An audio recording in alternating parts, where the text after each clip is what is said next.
ஆண்டவராகிய இயேசு கிறிஸ்துவின் இணையற்ற இன்ப நாமத்திலே உங்கள் அனைவருக்கும் அன்பின் நல் வாழ்த்துக்களை தெரிவித்துக் கொள்கின்றேன். குறிப்பாக இந்த 2020 ஆண்டின் கடைசி ஞாயிற்றுக்கிழமை ஆண்டவர் மட்டுமாக நம்மை பாராட்டி வந்திருக்கிறார். இந்த ஆண்டின் துவக்கம் நோய் தொற்று கொரோனா உலகமெங்கும் கலக்கத்தை ஏற்படுத்தியது. ஆனாலும் ஆண்டுடைய வல்லக்கரம் துணை நின்று இம்மட்டும் நம்மை காத்து வந்திருக்கிறது. ஆண்டவருக்கு நாம் நன்றி செலுத்துவோம். இந்த ஸ்தோத்திர சிறப்பு ஆராதனை நம் அனைவருக்கும் ஆசீர்வாதமாக அமைய ஆண்டவர் அனுகிரகம் செய்வாராக. இந்த ஆராதனைக்கு ஆரம்பமாக நாம் ஜெபம் செய்வோம். ஜெபம் பண்ண கடவோம்.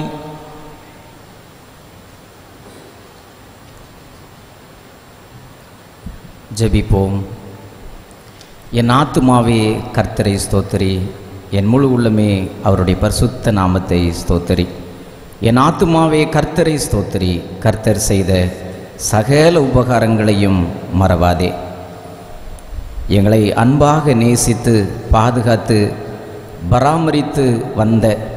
பராமரித்து வருகிற எங்கள் அன்பின் ஆண்டவரே, இந்த 2020 ஆண்டின் நிறைவு ஞாயிற்றுக்கிழமைக்காக ஆண்டவரை ஸ்தோத்திரிக்கின்றோம். இதுவரையிலும் எங்களுக்கு தந்த எல்லா நல்லீவுகளுக்காகவும் ஆண்டவரை மனதார போற்றுகின்றோம். எங்களை பாதுகாத்ததற்காக ஸ்தோத்திரம் செலுத்துகிறோம். எங்களை வழிநடத்தி நம்முடைய வழிநடத்துதல்களுக்காக ஸ்தோத்திரம் செலுத்துகிறோம். ஆண்டவரே, ஆண்டின் நிறைவு பகுதியிலே நின்று ஆண்டவரை ஸ்தோத்தரித்து மகிழவும், ஆண்டவரை போற்றி புகழவும், ஆண்டவரை தொழுது கொள்ளவும் நீ தந்த இந்த அருமையான ஞாயிறு ஆராதனைக்காக உமக்கு நாங்கள் நன்றி செலுத்துகின்றோம். இந்த ஆராதனை வேளையிலும் நாங்கள் ஆவியோடும் கருத்தோடும் உம்முன் நிற்கத்தக்கதாக எங்களுக்கு கிருபை தந்தருளும். கனம் மகிமை மாட்சிமையாவும் உமக்கு ஏறெடுக்கிறோம். இயேசு கிறிஸ்து நாமத்தினாலே வேண்டிக் கொள்கிறோம் நல்ல பிதாவே, ஆமேன் ஆமேன்.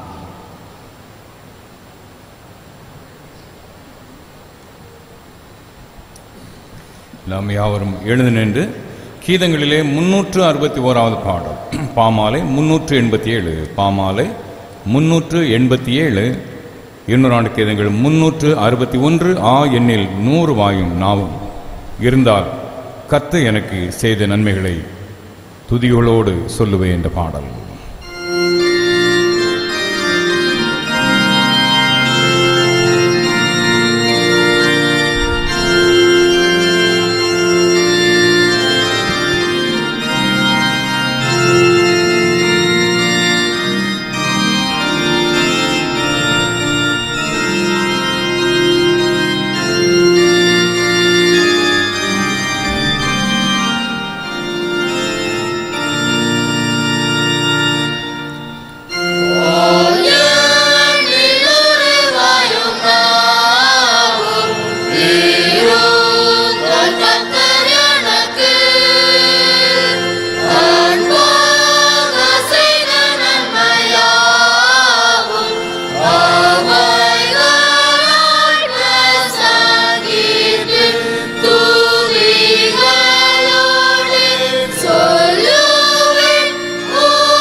இது கர்த்தர் உண்டு பண்ணின நாள், இதிலே களிகூர்ந்து மகிழ கடவோம்.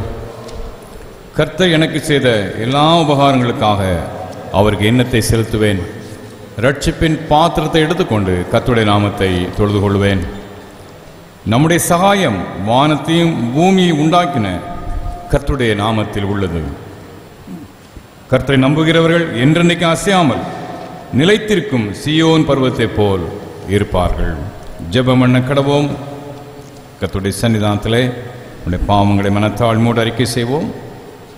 பொதுவான பாவறிக்கையை நாம் யாவரும் இணைந்து கருத்தை உணர்ந்து நாம் ஏறெடுப்போமாக.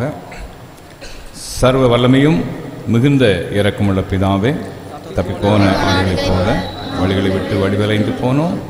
இருதயத்தின் யோசனைகள் விருப்பங்களுக்கும் மிகவும் இணங்கி நடந்தோம். இந்த பரிசுத்த கருத்து விரோதமாய் குற்றம் செய்தோம். செய்திகளை செய்யாமல் தகாதவர்களை செய்து வந்தோம். எங்களுக்கு சுகமே இல்லை. ஆனால் ஆண்டவரே, கர்த்தராகிய இயேசு கிறிஸ்து மூலமாய் மனுவுக்கு அருள் செய்த வாக்குத்ததன்படியே நிர்வாகமுள்ள குற்றவாளிகள் இறங்கும். தப்பிதங்களை அறிக்கை மேல் பொறுமையாயிரும். பாவத்து நிமித்த துக்கப்படுதங்களை சீர்படுத்தும் மிக இரக்கமுள்ள பிதாவே, இந்த பரிசுத்த நாமத்து மகிமை உண்டாகும்படி அந்த தேவபக்தியும் நீதியும் தெளிந்த புத்திரன் நடந்து வர இயேசு கிறிஸ்து நிமித்தம் கிருபை செய்தருளும். ஆமென். நம்முடைய கர்த்தராகிய இயேசு கிறிஸ்துவின் பிதாவாயிருக்கிற சர்வமுள்ள கடவுள் பாவியின் மரணத்தை விரும்பாமல் அவன் தன் பாவத்தை விட்டு திரும்பி பிழைப்பதை விரும்பி பாவத்தை நிமித்த துக்கப்படுகின்ற தம்முடைய ஜனத்திற்கு பாவ விமோசனத்தை மன்னிப்பையும் கூறி அறிவிக்க தம்முடைய பணிவுடைக்காரருக்கு அதிகாரத்தின் கட்டளை மறுபடி செய்திருக்கிறார். மெய்யாய் மனம் திரும்பி தம்முடைய பரிசுத்த சுவிசேஷத்தை உண்மையாக விசுவாசிக்கிற யாவருக்கும் அவர் பாவங்களை மன்னித்து விமோசனம் செய்கிறார்.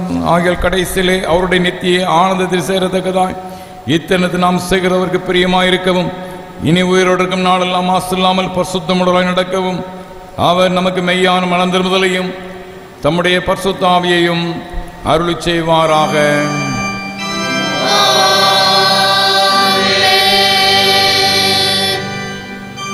பரமண்டலங்களில் இருக்கிறார்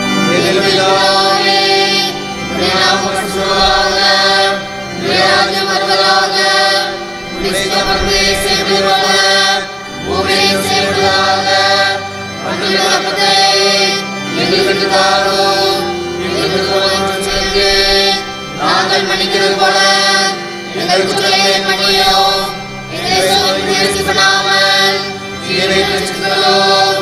ராஜ்யமும் வல்லமையும் மகிமையும் எங்களுடைய. ஆமென். ஆண்டவரே, எங்கள் உதடுகளை திறந்தருளோ.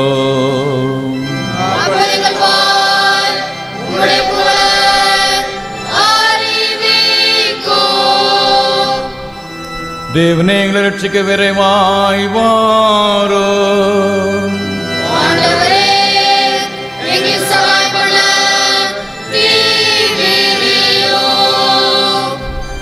பிதாவுக்கும் குமாரனுக்கும் பரிசுத்த ஆவிக்கும் மகிமை உண்டாவதாக.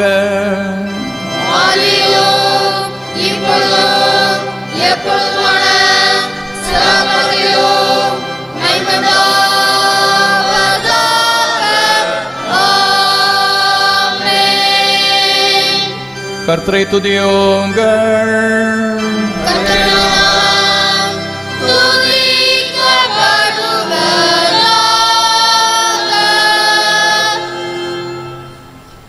முறைமுறையாக வாசிக்கும்படியாக தெரிந்து கொள்ளப்பட்ட சங்கீதம் 50ஆம் சங்கீதம். சங்கீதம் 50. வல்லமையுள்ள தேவனாகிய கர்த்தர் வசனித்து சூரியன் உதித்த திசை தொடங்கி அது அஸ்தமிக்கும் திசை வரைக்கும் உள்ள பூமியை கூப்பிடுகிறார். பூரண வடிவுள்ள சியோனில் இருந்து தேவன் பிரகாசிக்கிறார். நம்முடைய தேவன் வருவார், மௌனமாயிரார். அவருக்கு முன் அக்கினி பட்சிக்கும், அவரை சுற்றிலும் மகா புயல் கொந்தளிப்பாயிருக்கும். அவர் தம்முடைய ஜனத்தை நியாயந்திருக்க உயர இருக்கும் வானங்களையும் பூமியையும் கூப்பிடுவார். பலியினாலே என்னோட உடன்படிக்கை பண்ணின என்னுடைய பரிசுத்தவான்களை என்னிடத்தில் கூப்பிடுங்கள் என்பார். வானங்கள் அவருடைய நீதியை அறிவிக்கும். தேவனே நியாயாதிபதி. என் ஜனமே கேள், நான் பேசுவேன். இஸ்ரவேலே, உனக்கு விரோதமாக சாட்சியிடுவேன். நானே தேவன், உன் தேவனாய் இருக்கிறேன். உன் பலிகளின் நிமித்தம் உன்னை கடிந்து கொள்வேன். உன் பலி எப்போதும் எனக்கு முன்பாக இருக்கிறது. உன் வீட்டிலிருந்து காளையையும் உன் தொழுவங்களிலிருந்து ஆட்டுக்கடாக்களையும் நான் வாங்கிக் கொள்வதில்லை. சகல காட்டு ஜீவன்களும் பர்வதங்களில் 1000 திரிகிற மிருகங்களும் என்னுடையவைகளே.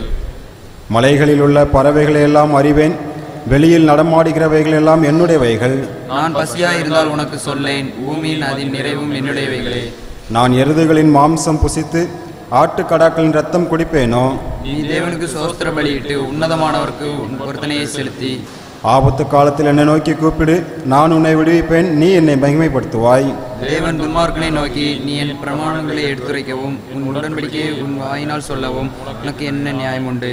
சிற்றையை நீ பகைத்து என் வார்த்தைகளை உனக்கு பின்னாக எரிந்து போடுகிறாய். நீ திருடனை காணும்போது அவனோட ஒருமித்து போகிறாய், விபசாரரோடும் உனக்கு பங்குண்டு. உன் வாயை பொல்லாப்புக்கு திறக்கிறாய், உன் நாவு கற்பனையை பிணைக்கிறது. நீ உட்கார்ந்து உன் சகோதரனுக்கு விரோதமாய் பேசி உன் தாயின் மகனுக்கு அவதூறு உண்டாக்குகிறாய்.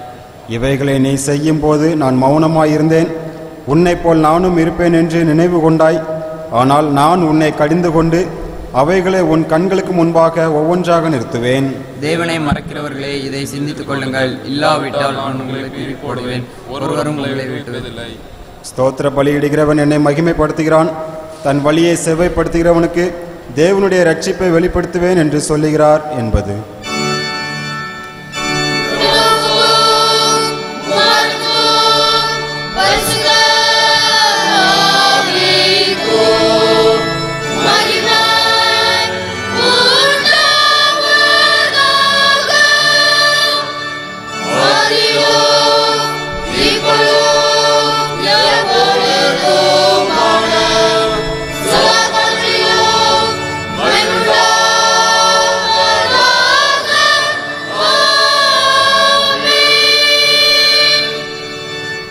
தயவுசெய்து உட்காருங்கள். நித்திய ஜீவன் பாடல் புத்தகத்திலே இருந்து ஒரு பாடல், பாடல் எண் 44. நித்திய ஜீவன் பாடல்கள், பாடல் எண் 44. எண்ணி எண்ணி துதி செய்வா என்ற பாடலை உற்சாகத்தோடு கரங்களை தட்டி பாடலாம்.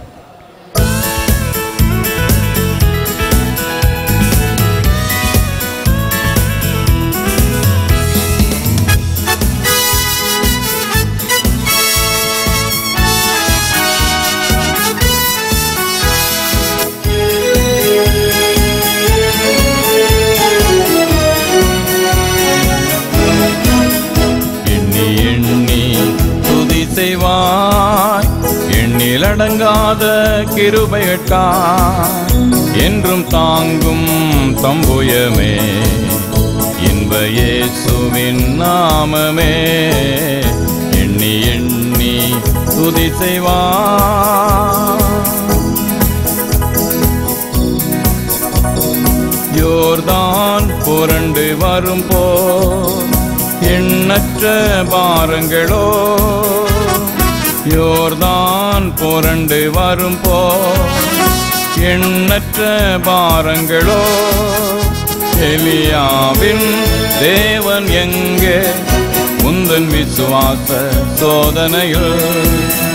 எலியாவின் தேவன் எங்கே உந்தன் விசுவாச சோதனையில்? எண்ணி எண்ணி துதி செய்வா, எண்ணிலடங்காத கிருபைகட்காய் என்றும் தாங்கும் தம்புயமே, இன்ப இயேசுவின் நாமமே. எண்ணி எண்ணி துதி செய்வா.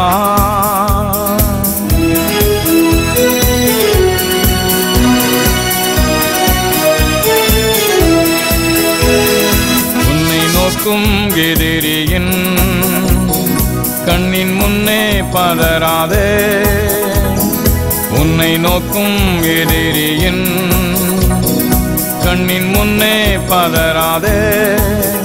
கண்மணி போல் காக்கும் கரங்களில் உன்னை மூடி மறைப்பாரே.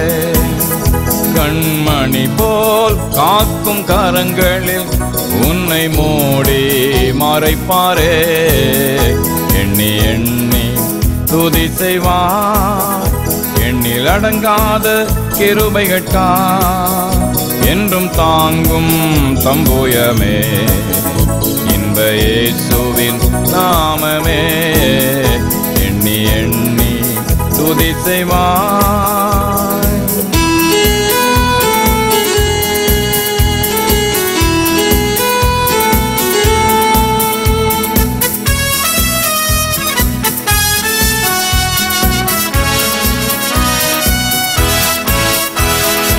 உனக்கெதிராகவே ஆயுதம் வாய்க்காதே, உனக்கெதிராகவே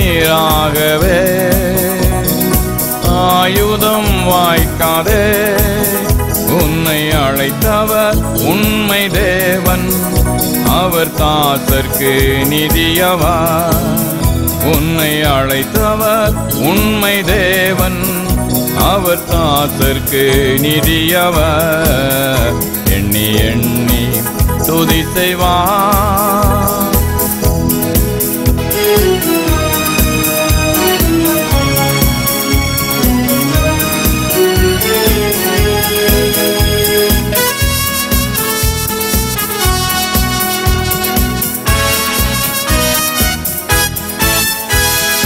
உன்னை நோக்கும் எதிரியின் கண்ணின் முன்னே பதறாதே, உன்னை நோக்கும் எதிரியின் கண்ணின் முன்னே பதறாதே. கண்மணி போல் காக்கும் கரங்களில் உன்னை மூடி மறைப்பாரே. கண்மணி போல் காக்கும் கரங்களில் உன்னை மூடி மறைப்பாரே. எண்ணி எண்ணி துதி செய்வார். எண்ணில் அடங்காத கிருபைகட்கா என்றும் தாங்கும் தம்புயமே, இன்ப இயேசுவின் நாமமே. எண்ணி எண்ணி துதி செய்வார். தொடர்ந்து திருமறை பகுதி வாசிக்க கேட்போம்.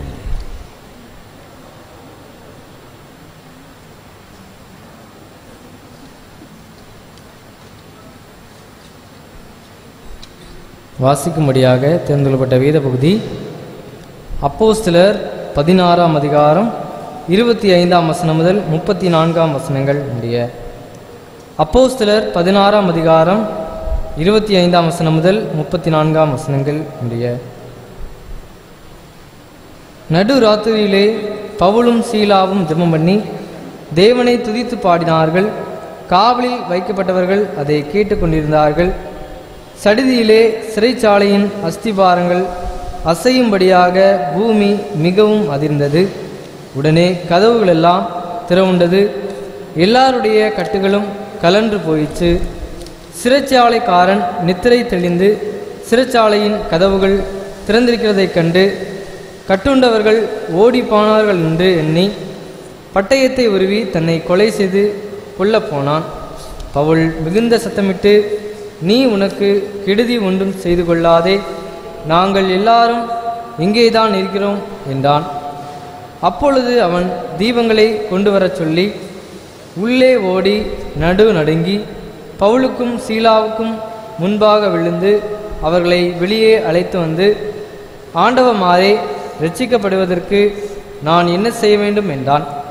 அதற்கு அவர்கள், கர்த்தராகிய இயேசு கிறிஸ்துவை விசுவாசி, அப்பொழுது நீயும் உன் வீட்டாரும் இரட்சிக்கப்படுவீர்கள் என்று சொல்லி அவனுக்கும் அவன் வீட்டிலிருந்த யாவருக்கும் கர்த்தருடைய வசனத்தை போதித்தார்கள். மேலும் ராத்திரியில் அந்நேரத்திலே தானே அவன் அவர்களை அழைத்து கொண்டு போய் அவர்களுடைய காயங்களை கழுவினான். அவனும் அவனுடையவர்கள் அனைவரும் உடனே ஞானஸ்நானம் பெற்றார்கள்.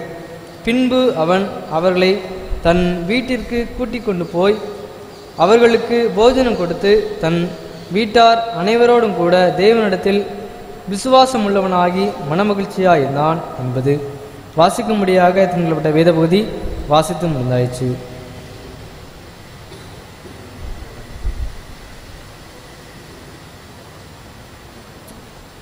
தொடர்ந்து அமர்ந்தவாறே ஒரு கீர்த்தனை பாடலை நாம் பாடலாம். கீதங்கள் 395, 200 ஆண்டு கீதங்கள் 395, கிறிஸ்தவ கீர்த்தனைகள் 363, கீர்த்தனை 363, இம்மட்டும் ஜீவன் தந்த கர்த்தாவை அத்தியந்த எண்ணமாய் ஸ்தோத்திரிப்போமாக என்ற பாடல்.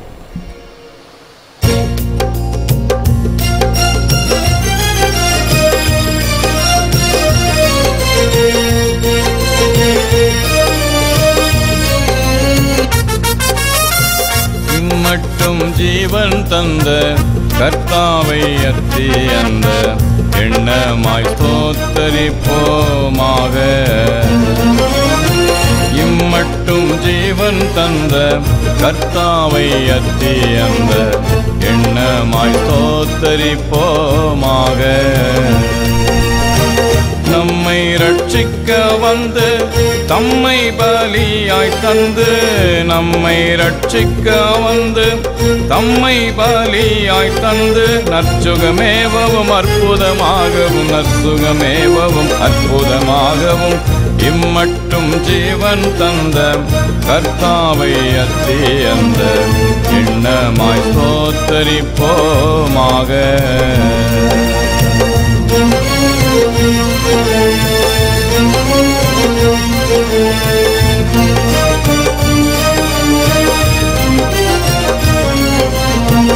காலம் தொல் போகழியும் தண்ணீரை போல் வடியும் கனாவை போலேயும் ஒளியும்,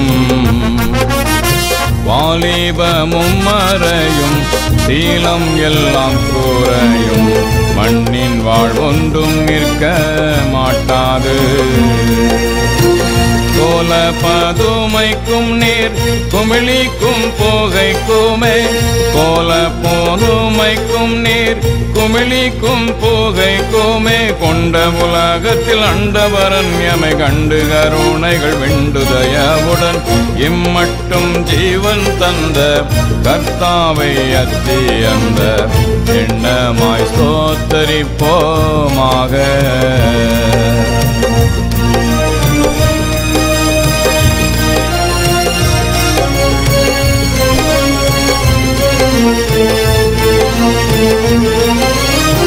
பலவித இக்கட்டையும் தீல்களையும் கடந்தோம், பரம பாதையை தொடர்ந்தோம். வலிய தீமையை வென்றோம், நலியும் ஆசையை கொன்றோம், பஞ்சர் பகைக்கும் தப்பி நின்றோம். கலி என்றதெல்லாம் விண்டோம், கர்த்தாவின் மீட்பை கண்டோம். கலி என்றதெல்லாம் விண்டோம், கர்த்தாவின் மீட்பை கண்டோம். காய்ந்த மனதோடு பாய்ந்து விழுகணும், சாய்ந்து கிடவும் ஆராய்ந்து நெறியுடன் இம்மட்டும் ஜீவன் தந்த கர்த்தாவை அத்தியந்த எண்ணமாய் ஸ்தோத்திரிப்போமாக.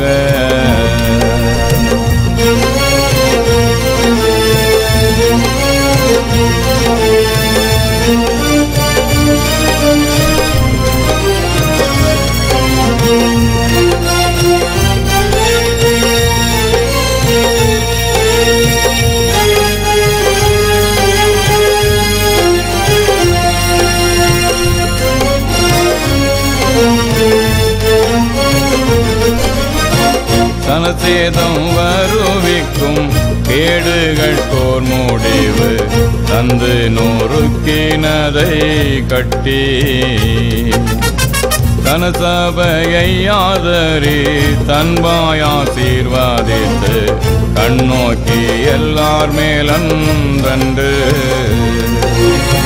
தினமும் அருள் ஓதிக்க செய்து தமது தேவா, தினமும் அருள் ஓதிக்க செய்து தமது தேவ, சிந்தையினோடது வெந்தயதாய் உயிர் மைந்தனால் எங்களை இந்த வினோதமாய் இம்மட்டும் ஜீவன் தந்த கர்த்தாவை அத்தியந்த எண்ணமாய் ஸ்தோத்திரிப்போமாக.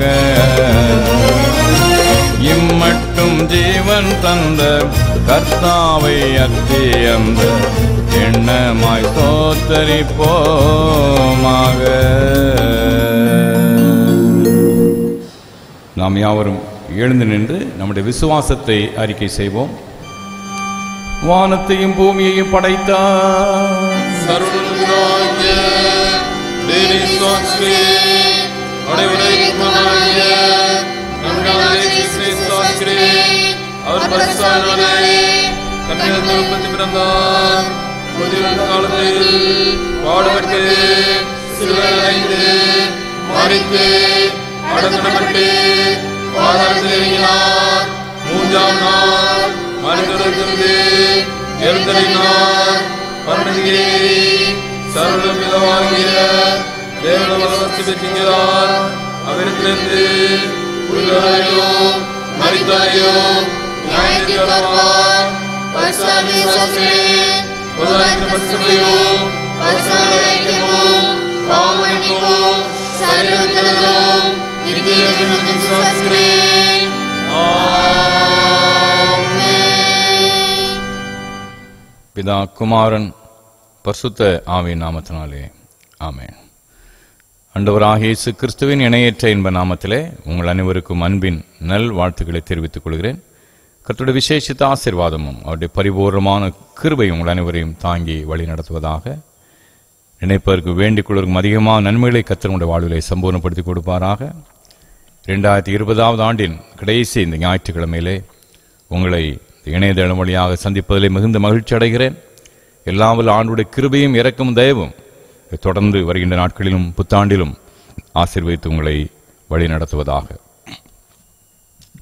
லூக்கா எழுதின நற்செய்தி நூல் 1 அதிகாரம் 23 வசனம். லூக்கா 1:23. அவனுடைய ஊழியத்தின் நாட்கள் நிறைவேறினவுடன் தன் வீட்டுக்கு போனான். அவனுடைய அதாவது சகரியாவுடைய ஊழியத்தின் நாட்கள் நிறைவேறினவுடன் தன் வீட்டுக்கு போனான். நாம் அறிந்திருக்கிறபடி சகரியா என்பவன் ஒரு ஆசாரியன், தேவாலயத்திலே பணிவிடை செய்கிறவன். அந்த நாட்களிலே ஏராளமான ஆசாரியர்கள் இருந்தார்கள். அதனால் ஆசாரியர்களுக்கு ஒவ்வொருவரும் இவ்வளவு நாட்கள் பணி செய்யணும் என்ற ஒழுங்குமுறைகளை வைத்திருந்தார்கள். ஒரு வாரமாக இருக்கலாம், 2 வாரமாக இருக்கலாம், அதிகபட்சம் அவ்வளவுதான். பிற்பாடு அவர்கள் தன்னுடைய வீட்டுக்கு செல்வாங்க. பிற அடுத்த அந்த குரூப் வந்து அங்கே பணி செய்வார்கள். இவ்வாறு சகரியாவுக்கு அவனுடைய ஊழிய நாட்கள் நிறைவேறின உடனே அவன் தன் வீட்டுக்கு போனான் அப்படின்னு பைபிள் சொல்லுது. வீடு என்பது நிபந்தனையின்றி நம்மை ஏற்கின்ற ஒரு இடம்.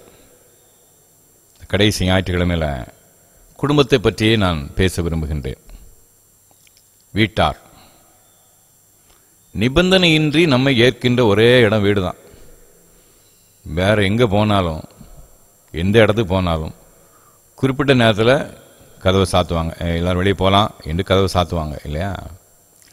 உள்ளே போகிறதுக்கும் அநேகமாக நிபந்தனைகள் இருக்கும் இல்லையா? சில இடங்களுக்கு போனால் அங்கே பொருட்கள் வாங்கணும், சில இடங்களுக்கு செல்வதற்கு கட்டணமே இருக்கும், நிபந்தனைகள் இருக்கும் இல்லையா? சில இடத்துல இப்படி தான் ட்ரெஸ் பண்ணியிருக்கணும், இப்படி இருக்கணும் என்ற சில தகுதிகள் இருக்கும். எதுவுமே இல்லாத ஒரே ஒரு இடம் வீடு தான். நேரமும் கிடையாது, காலமும் கிடையாது, வேறு எந்த கோட் ஆஃப் கான்டாக்ட் எதுவும் கிடையாது.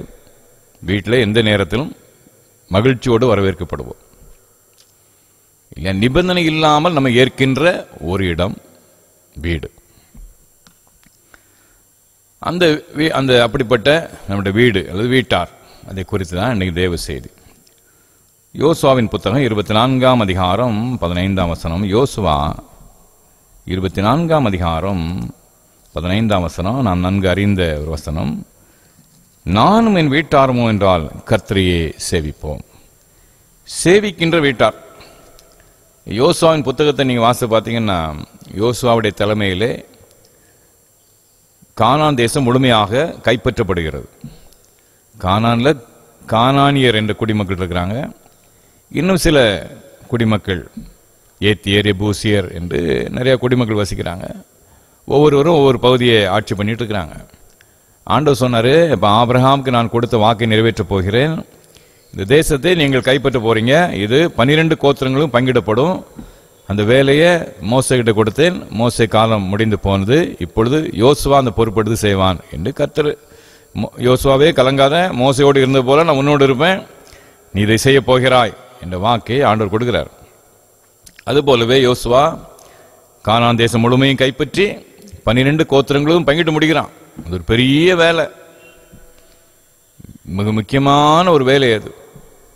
எல்லாத்தையும் அழகாக செய்து முடித்த யோசுவா உச்சகட்டமாக என்ன சொல்றான் அப்படின்னா, நீங்கள் யாரை சேவிக்க போறீங்க? தேசத்தை கைப்பற்றியாச்சு, 12 கோத்திரத்தும் பங்கிட்டு கொடுத்தாச்சு, நீங்கள் யாரை சேவிக்க போகிறீர்கள்? கடவுள் தான் நமக்கு முன்னின்று இந்த யுத்த களத்தில் நமக்கு வெற்றியை தந்திருக்கிறாரு, எல்லாவற்றையும் நேர்த்தியாக நடத்தி கொடுத்திருக்கிறாரு. அவர் சொன்ன வார்த்தையில் ஒன்றும் தவறி போகவில்லைன்னு சொல்றாரு. அவர் சொன்ன வார்த்தையில் ஒன்றும் தவறி போகவில்லை, எல்லாம் செய்து முடிச்சிட்டாரு. இப்ப நான் கேட்கிறேன் உங்ககிட்ட, நானும் என் வீட்டாருமோ என்றால் கர்த்தரை சேவிப்போம், நீங்க யாரை சேவிக்க போறீங்க சொல்லுங்க. அன்பா அந்த சகோதர சகோதரிகளே, அப்போ அவங்களும் நாங்களும் கர்த்தரை சேவிப்போம் என்று மக்கள் வாக்கு கொடுக்கிறாங்க. ஆண்டவரை சேவிக்கின்ற மக்களாக நாம் எப்போதும் வாழ அழைக்கப்படுறோம். சேவிக்கின்ற வீட்டார், ஆண்டவரை சேவிக்கின்ற வீட்டாராக நான் வாழ அழைக்கப்படுறோம். சாமுவேலின் 1ஆம் புத்தகத்தில் அந்த 1ஆம் அதிகாரம் இவ்வாறு ஆரம்பிக்கிறது பார்த்துக்கிடுங்க. 1 சாமுவேல் 1ஆம் அதிகாரம் 3ஆம் வசனம். அந்த மனுஷன், அங்கே எல்கானா என்பவனை பற்றி சொல்லப்படுகிறது. எல்கானா சாமுவேலுடைய தந்தை. எல்கானாவை பற்றி சொல்லுது. அவனுக்கு 2 மனைவிகள் இருந்தார்கள். ஒருத்தி பேர் அன்னாள், மற்றவள் பேர் பெனினாள். பெனினாளுக்கு பிள்ளைகள் இருந்தார்கள், அன்னாளுக்கு பிள்ளை இல்லை. அந்த மனுஷன் சீலோவிலே சேனைகளின் கர்த்தரை பணிந்து கொள்ளவும் அவருக்கு பலியிடவும் வருஷந்தோறும் தன் ஊரிலிருந்து போய் வருவான். அங்கே கர்த்தரின் ஆசாரியரான ஏலியின் 2 குமாரராய ஓப்னியும் பினேகாசும் இருந்தார்கள். இந்த எல்கானா தன் மனைவிகளோடும் பிள்ளைகளோடும் ஒவ்வொரு ஆண்டும் வருஷந்தோறும் கர்த்தருக்கு பணிந்து கொள்ள, அவரை பணிந்து கொள்ளவும் அவருக்கு பலியிடவும் சீலோ என்ற இடத்துக்கு போவான். ஆண்டுடைய உடன்படிக்கை பெட்டி அங்கதான் வைத்து அங்கே பாதுகாக்கப்பட்டது. சீலோவுக்கு போவான். அந்த வசனத்திலேயே பின்பகுதியை பாருங்க. அங்கே கர்த்தரின் ஆசாரியரான ஏலியின் 2 குமாரராய ஓப்னியும் பினேகாசும் இருந்தார்கள். எதுக்காக அந்த வார்த்தை வைக்கப்படுது? ஏலி ஒரு நல்ல பக்தி உள்ள ஒரு ஆசாரியன். ஓப்னி பினேகாஸ் இருக்காங்களே, ஆசாரியனுடைய 2 பிள்ளைகள், அவங்களும் ஆசாரியர்கள் தான். அவள் 2 பேரும் சகல துன்மார்க்கத்திலும் கரை கண்டவர்கள். 2ஆம் அதிகாரத்தில் நாம் அதை வாசிப்போம், என்னெல்லாம் பண்ணாங்க என்பது. துன்மார்க்கத்தின் உச்ச நிலையை செய்து காண்பித்தவர்கள். ஒரு ஆசாரியன் எப்படி இருக்கக்கூடாதோ அப்படியெல்லாம் இருந்தவர்கள்.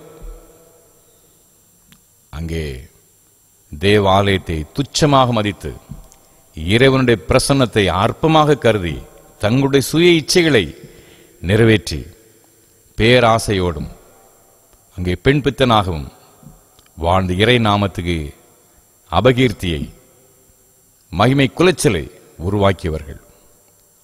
ஏலியின் 2 பிள்ளைகளும் துன்மார்க்கத்தின் உச்ச நிலையை அடைந்தவர்கள், இந்த ஏலியின் 2 பிள்ளைகளும். ஆனால் எல்கானா ஆண்டுதோறும் அங்கே ஆண்டவரை சேவிக்கவும் அவருக்கு பலி செலுத்தவும் தவறவில்லை. ஆசாரியன் யார் இருக்கிறான்? நல்ல ஆசாரியனா கெட்ட ஆசாரியனா? அதெல்லாம் அவன் பார்க்கவே இல்லை. பார்த்துக்கிடுங்க.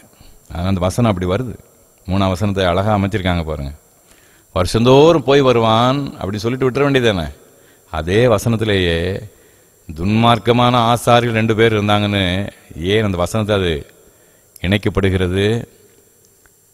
ஊழியக்காரன் எப்படி இருந்தான், எப்படி இருக்கிறான், எப்படி இருப்பான், அதை பற்றி அவன் கவலைப்படவே இல்லை. ஆண்டவரை சேவிப்பதை மட்டுமே பிரதானமாக கொண்டான்.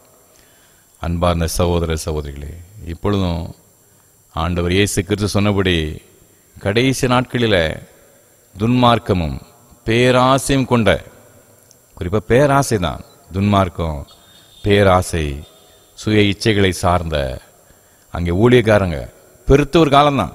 அநேக ஊழியக்காரன் கள்ள ஊழியக்காரன் தோன்றுவார்கள் என்று அங்கே இயேசுக்கு சொல்றாரு. பார்த்தீங்களா, பவுல் எழுதுறாரு.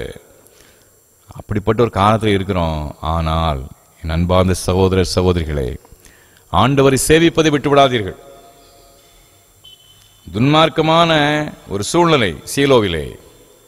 ஆனால் எல்கானா ஆண்டவரை பணிந்து கொள்ள மறந்துவிடவே இல்லை, பலி செலுத்த தவறவே இல்லை.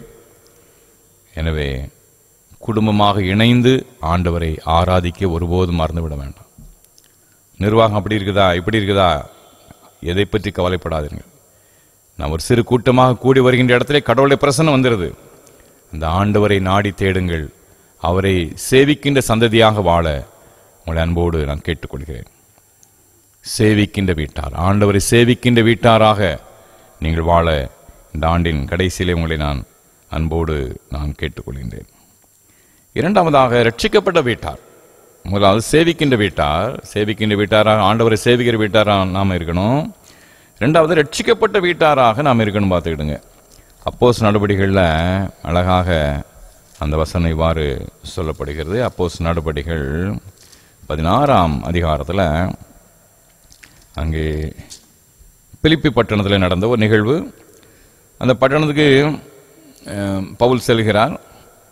அங்கே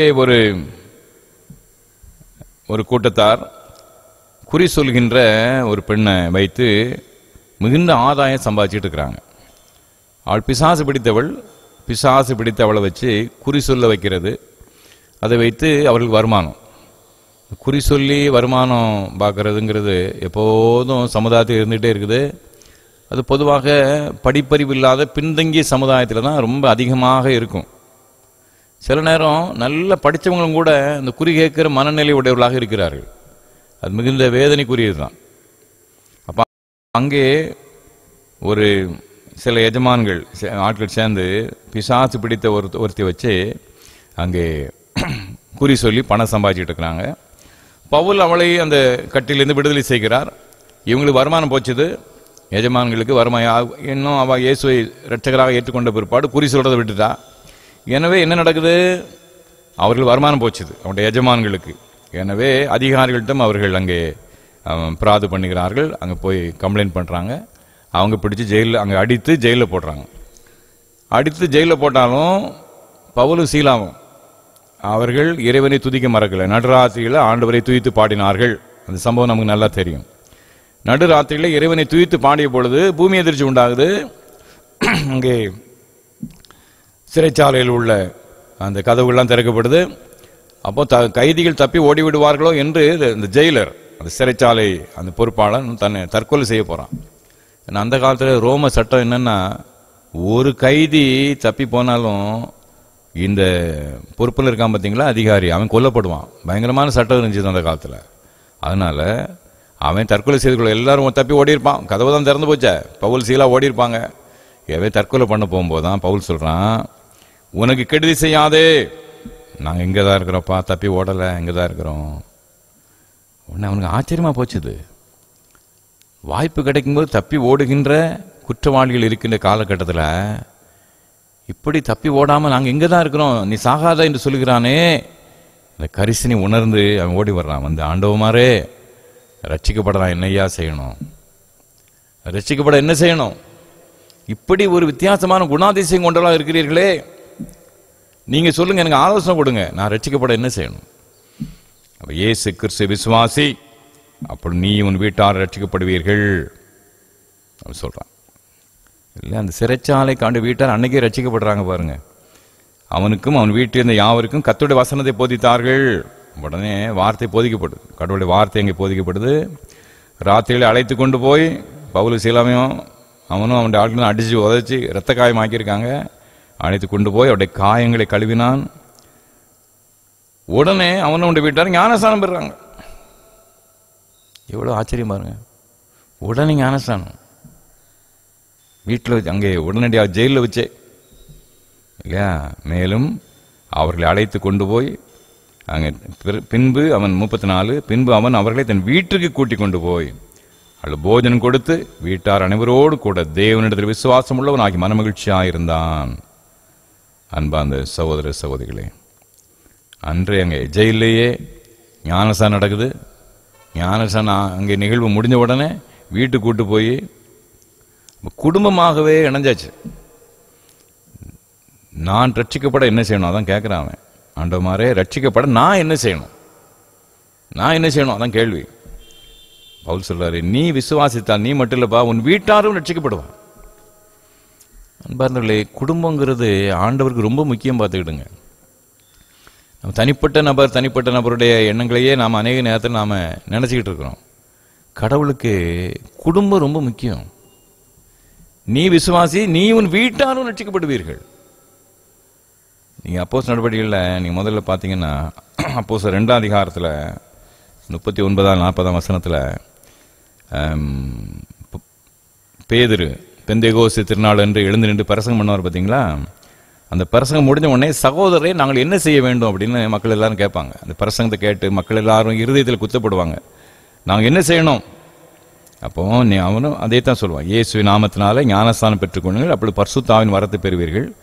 வாக்குத்தத்தமானது உங்களுக்கும் உங்கள் பிள்ளைகளுக்கும் நம்முடைய தேவனாய் கர்த்தர் வரவழைக்கும் தூரத்தில் யாவருக்கும் உண்டாயிருக்கிறது.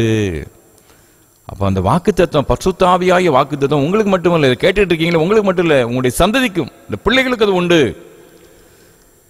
இங்கேயே அப்படிங்க, நான் என்ன செய்யணும்? நீ உன் வீட்டார் ரட்சிக்கப்படுவீர்கள். பேதுரும் அதே தான், சகோதரி நாங்கள் என்ன செய்யணும்? நீங்க விசுவாசிங்க, நீங்களும் உங்களுடைய சந்ததியும் இந்த வரத்தை பெறுவீர்கள். அப்போ ஆதி திருச்சபையில் தனி நபர் மட்டுமல்ல, குடும்பமாக அவர்கள் ஆண்டவராலே அழைக்கப்படுகிறார்கள், இணைக்கப்படுகிறார்கள். அப்போ நம்முடைய குடும்பம் ரட்சிக்கப்பட்ட குடும்பமாக இருக்கணும். பார்த்துக்கிடுங்க, அநேக நேரங்களில் இந்த தாய்மார்களும் பிள்ளைகளும் மட்டும் கோயிலுக்கு வர்றது, தகப்பன்மார் ஆலய பக்கமே எட்டி பார்க்காம இருக்கிற ஒரு அவல நிலைமை கிறிஸ்தவ திருச்சபையிலே அதிகமாக இருக்கிறது. மிகவும் விசனமான ஒரு காரியம். பார்த்துக்கிடுங்க, குடும்ப தலைவன், குடும்ப தலைவி, பிள்ளைகள், ஒரு பேர பிள்ளை என்று குடும்பமாக ஆண்டவரை நாம சேவைக்கு அழைக்கப்படுகிறோம். தீமை நிறைந்த உலகத்தில் நம்முடைய பிள்ளைகள் கரைதிரையற்றவர்களாக பாதுகாக்கப்படவும் பேணப்படவும் ஆண்டவருடைய அன்பிலே வளரவும் சந்ததியாக பிள்ளைகள் வளரணும்.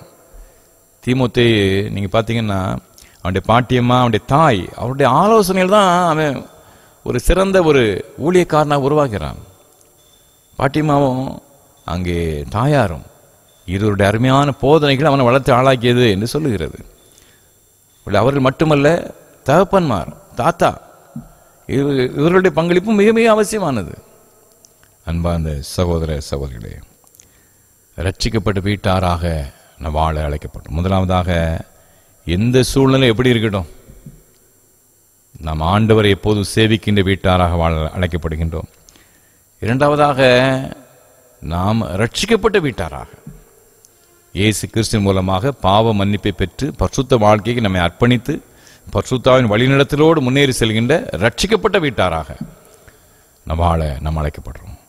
மூன்றாவதாக, ஊழியம் செய்கின்ற வீட்டாராக, நம்மால் ஏன்ற ஊழியத்தை நிறைவேற்றின வீட்டாராகவும் நாம் இருக்கணும். பார்த்துக்கிடுங்க, 1 கொரிந்தியர் 16ஆம் அதிகாரம் 15ஆம் வசனம், 1 கொரிந்தியர் 16:15.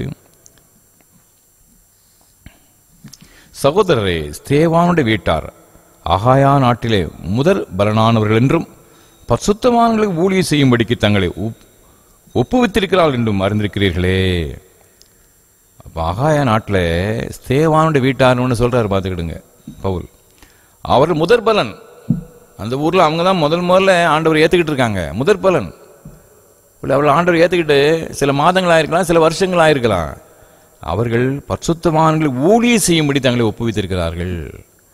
ஆண்டவரை ஏற்றுக்கொண்டு சில மாதங்களோ சில ஆண்டுகளோ ஆன ஒரு குடும்பம் ஊழியக்காரர்களை ஆதரிக்கணும், ஊழியத்தை ஆதரிக்க வேண்டும் என்ற அந்த சிந்தை வந்துச்சுன்னா, பல தலைமுறைகள் கிறிஸ்தவர்களாக இருக்கிற நாம கர்த்தருடைய ஊழியத்தை தாங்க எவ்வளவு தூரம் நாம் அழைக்கப்படுகிறோம் இல்லையா?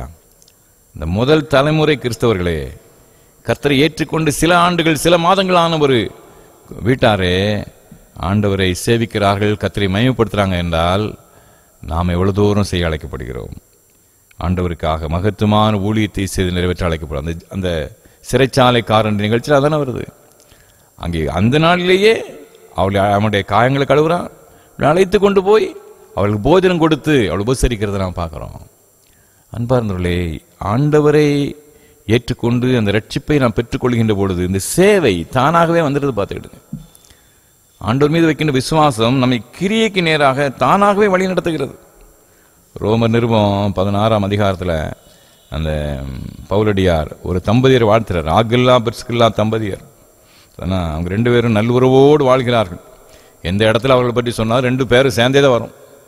கணவன் மனைவி 2 பேரும் சேர்ந்தே சொல்லப்படுறத நம்ம பார்க்குறோம்.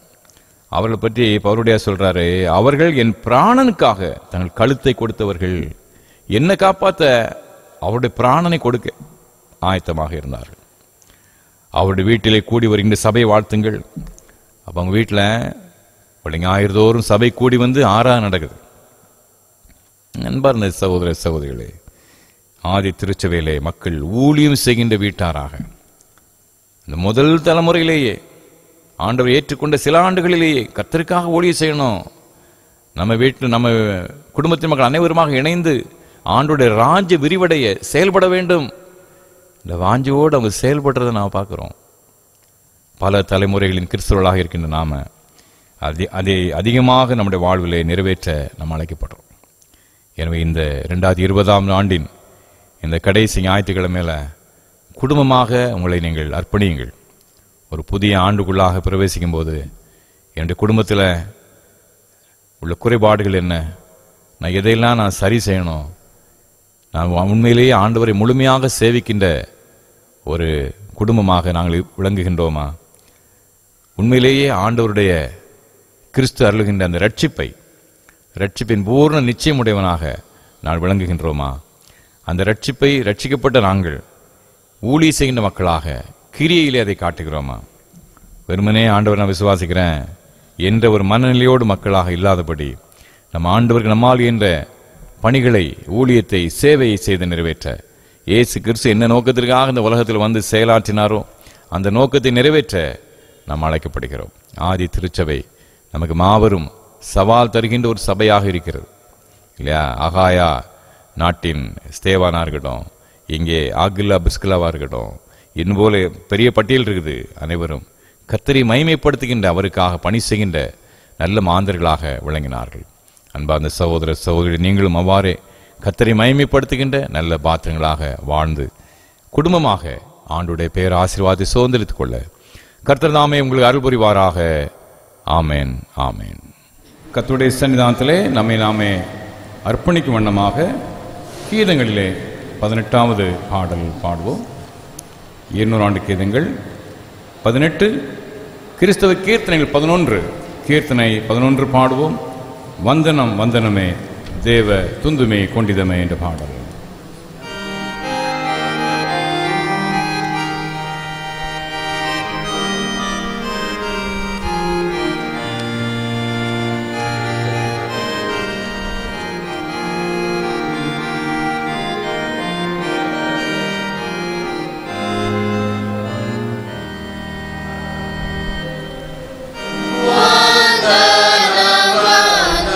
வந்தனமே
ஜெபம் பண்ண கடவோம்.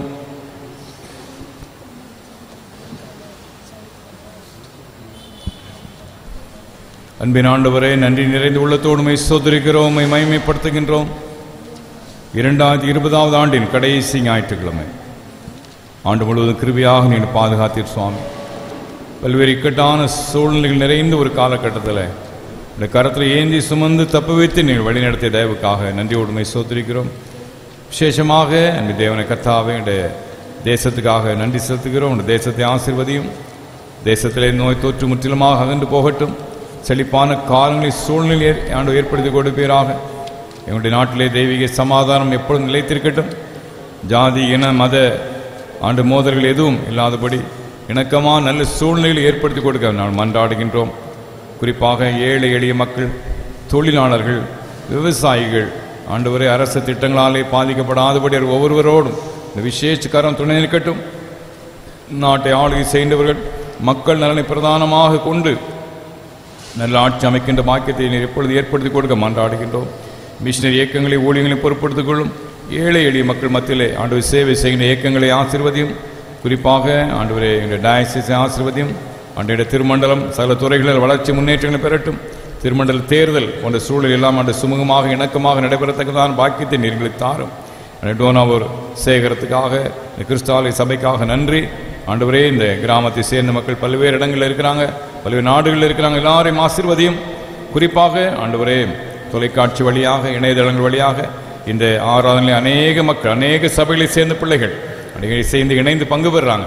எல்லாரையும் ஆசீர்வதி சுவாமி. ஆண்டவரே, நான் ஒருமித்து உம்மை நோக்கி கூப்பிடுகின்ற பொழுது நீர் மகத்துவமான ஆசீர்வாதத்தை எங்களுக்கு தருகிறேன். எங்களுடைய குடும்பங்கள் ஆண்டு ஆசீர்வாதமாக இருக்க வேண்டும் என்று விரும்புகின்றேன். நாங்கள் ஆண்டவரே சேவிக்கின்ற வீட்டாராக, ரட்சிக்கப்பட்ட வீட்டாராக, ஆண்டு உமக்கு என்றும் ஊழி செய்த வீட்டாராக நான் வாழ்கின்ற பாக்கியத்தை நீ ஏற்படுத்தித்தான்.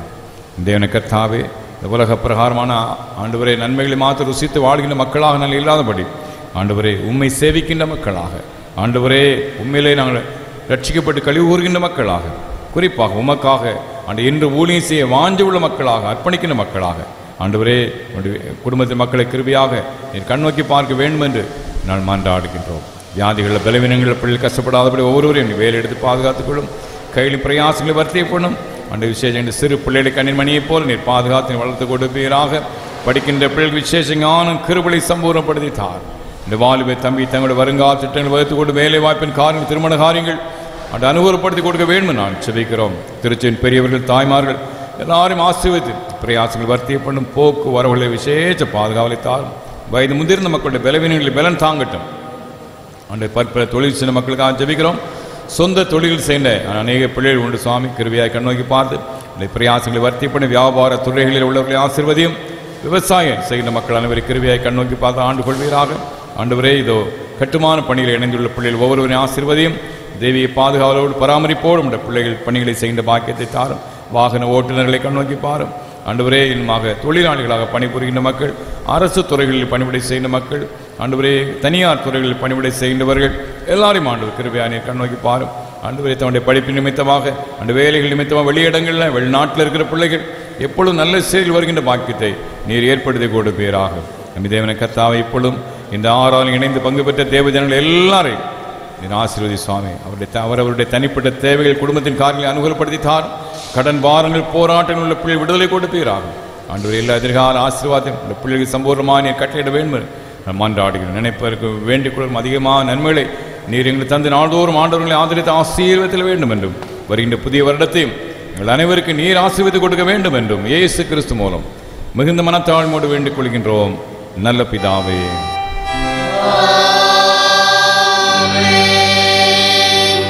தேவனுடைய இரக்கமுள்ள கிருபைக்கும் பராமரிப்பும் ஒப்புக் கொடுக்கின்றோம். கர்த்தருடைய ஆசீர்வாதத்துக்காக கடவர். கர்த்தர் தம்முடைய முகத்தை உங்கள் மேல் பிரகாசிக்க பண்ணி உங்கள் மேல் கிருபையாக்கி கடவர். கர்த்தர் தம்முடைய முகத்தை உங்கள் மேல் பிரசன்னமாக்கி இப்பொழுதும் எப்பொழுதும் சமாதானம், சந்தோஷம், நீடிய சுக வாழ்வு கட்டளையிட கடவர்.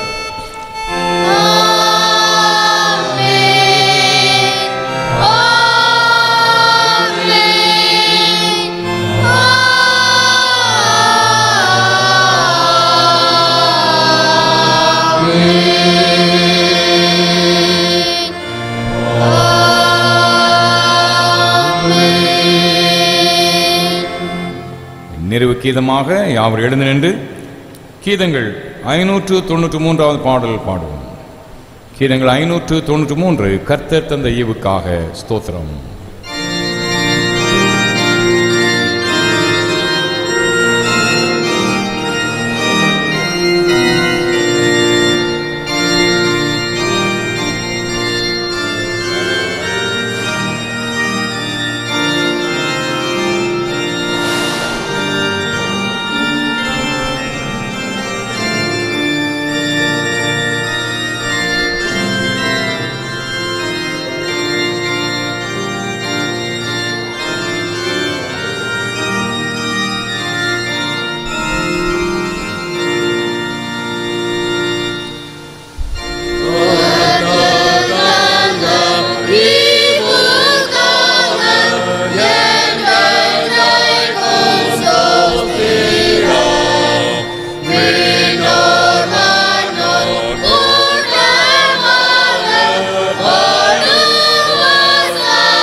ஜெபம் செய்வோம். எங்கள் கண்மலைகள் மீட்பருமாய கர்த்தாவே, எங்கள் வாயின் வார்த்தைகளும் எங்கள் இதயத்தின் தியானமும் எப்பொழுதும் உம்முடைய பரிசுத்த சன்னிதானத்திலே பிரீதியாயிருப்பதாக. கர்த்தர் உங்களோடு இருப்பாராக. அருளாயிருப்பாராக. யாவருக்கு நன்றி. கர்த்தர் உங்களை ஆசீர்வதிப்பாராக. God bless you.